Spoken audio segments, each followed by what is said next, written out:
Southeast Atlanta residents here along Atlanta Avenue and Ormond Street are worried the city's flood relief plan could now include taking their homes and turning an entire city block in the Peoplestown and Summerhill neighborhood into green space and a retention pond.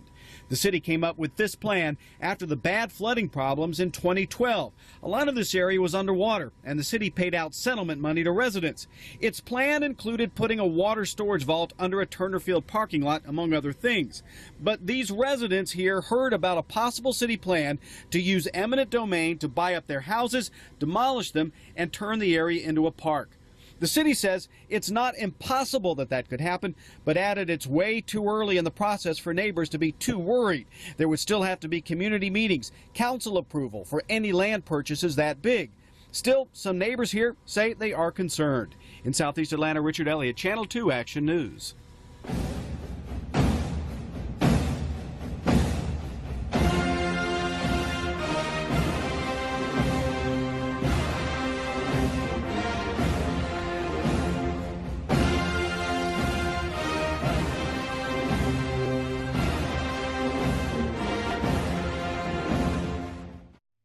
Well, we met at church right down the street, 5 blocks on Cherokee Avenue. It's 5 blocks, right at the police precinct, right at Grant Park. And that's where we met at in church. Moved to Atlanta in '69. My uncle and my aunt live right down the street. I'm from a large family. Out of 16 siblings my parents had, I was the only one to graduate from high school and to go straight into college. I liked Atlanta, and I wanted to come here and get a job, raise a family, and live here until I decide I want to go back to the country, a rural town, Washington County, which is Sandersville. But I'm not ready to go yet. Displacement is being evicted from your home, being requested or forced to move despite your desire to stay. So about 2 years ago, actually it was 2012, there was some flooding on one end of the block. And it was significant enough that the mayor came and met with residents and said that he would work with the community to address the issue. Over the 2 years that ensued, there was flood litigation from the people whose homes do flood against the city. Many of them settled with the city and their homes have been torn down. And then there was a group of us whose homes don't flood. Out of the 28, probably 14 or 15 of us had homes that didn't flood that were then targeted by the city for displacement, and it was under the auspices of addressing flooding that doesn't affect us. The way the economy is, we could not buy a house like the one we're living in now, in the neighborhood that we're living in now. Mm-hmm. Right across the street, right up the street, they're building houses worth $500,000. We already live here. So why would we go and buy another house? And we already live here. It doesn't make sense. It doesn't make sense.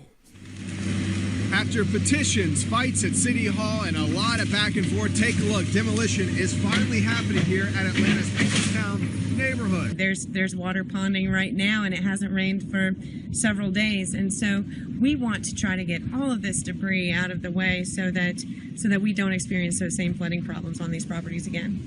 One homeowner told us that the city told her that we're trying to save you from the flood, and she said, no, I need to be saved from the city. Her moving interview starting at 4 on Channel 2 Action News. So I moved to Atlanta in 2002 with my then 4-month-old to take a position at Georgia State University College of Law. And we first moved to the old 4th Ward. We had a condo there. And while visiting friends who live in the Peoplestown neighborhood, I saw this house, fell in love with it, prayed about it, purchased it, and that was in 2011. So I've been here almost 4 years. And I really just wanted a place for my son to have a backyard to play in and for him to get the dog that he wanted. You know, we've got a full basement, so, you know, in his teenage years, he and his friends can do what teenagers do. It was clear that there was a real history in Peoplestown. You know, even the people who don't live here now would share with me that their grandmother or grandfather had a house there when they were little. That's where they went to visit. And, you know, it was a real sense of community. This is where my family was raised. This is where they want to come back to. If you look around the wall, you see the pictures of the children, even when they were babies. And if you look around, everything that I need as a family man is within walking distance. The police department, Grant Park, downtown, bus stop right across the street. Everything you need in a neighborhood is in this neighborhood. When I first started hearing whispers about the city taking this property, it was in the context of flood litigation that I wasn't a part of because my home never floods. And once I heard that, I said, well, let me investigate. I reached out to my city council person, Carla Smith, who provided me with absolutely no information. How can you help us? Well, we've known about this for a long time. We haven't known about this for a long time. You've known about it for a long time and did nothing. I asked you for months what was going on. And what did you tell me? Oh, I don't know what's going on. I don't know what's going on. That's what you said. I filed open records requests, requesting information about any plans for this area that related to the city's response to flooding. Couldn't get anything.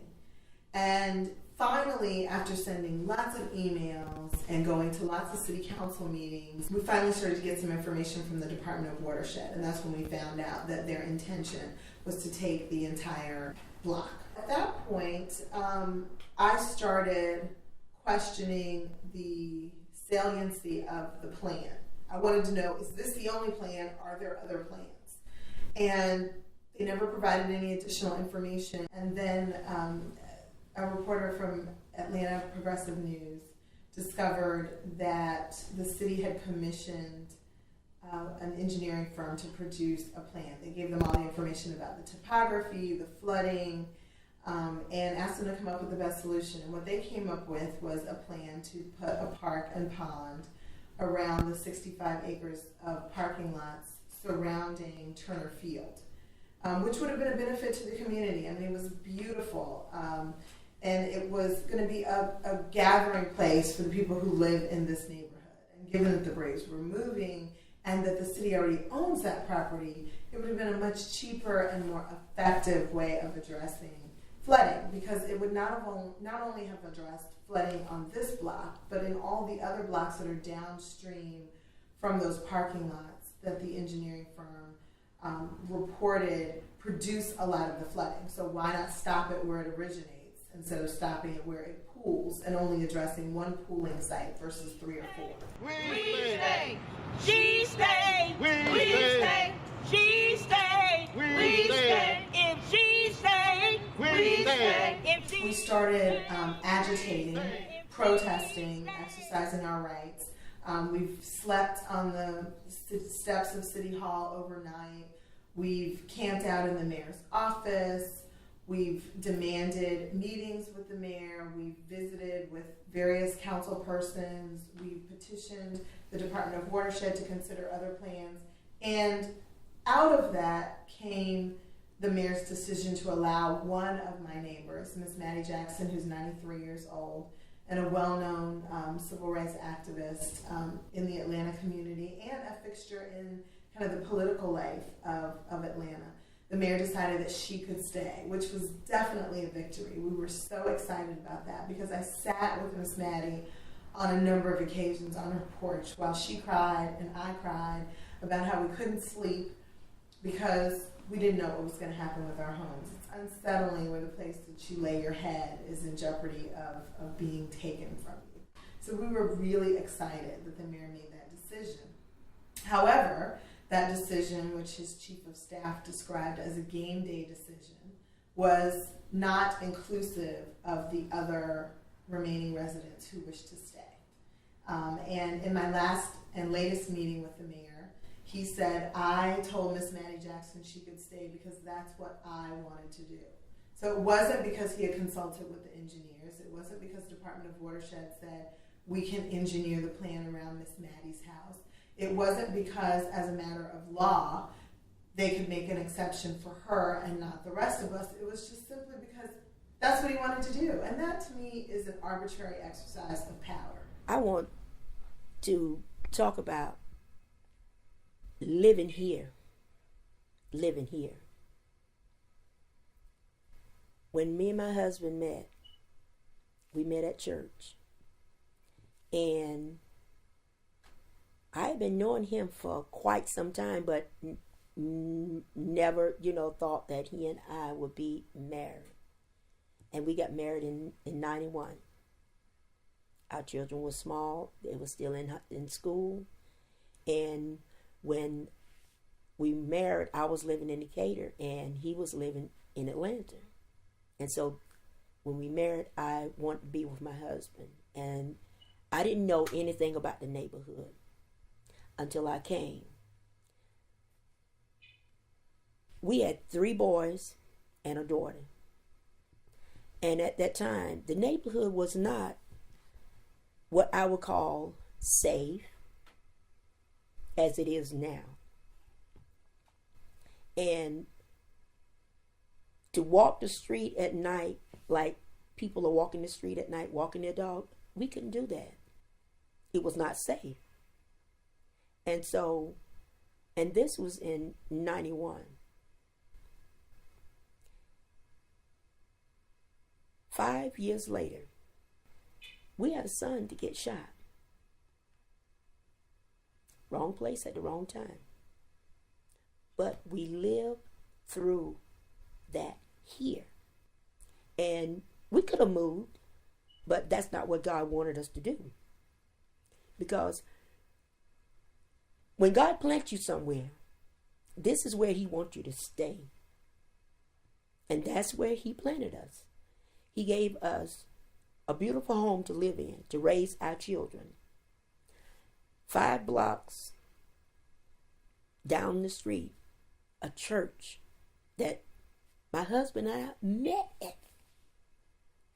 And we're still there now. After 40 years, we're still there now. Our children was baptized there. We were baptized there. Our grandchildren ran around in this house when we would keep them during the summer. And it is memories here for us.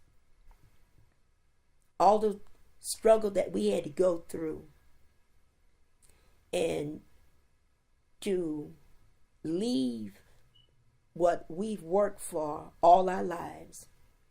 I was just adding up the years that my husband and I worked here. He's retired. I'm vested retired of 32 years. He vested retired of 30 years. That's over 70 years of our lives that we have worked here in the city of Atlanta. I think what's important about fighting this is that this is going to continue to happen in Atlanta as the population grows. And if we don't have a precedent of people resisting it, then it's not just going to be Peoplestown. It's going to be any other area that the city sets its sights on. We worked hard to get to where we are at right now. And it wasn't easy. And we lived through the good, the bad, and the ugly. But we stayed here through it all. And now that we're at the age of living the rest of our lives, we've raised our children, helped raise our grandchildren, and so now we want to enjoy each other. Jingle bells, jingle all the way. Oh, what fun it will be to stay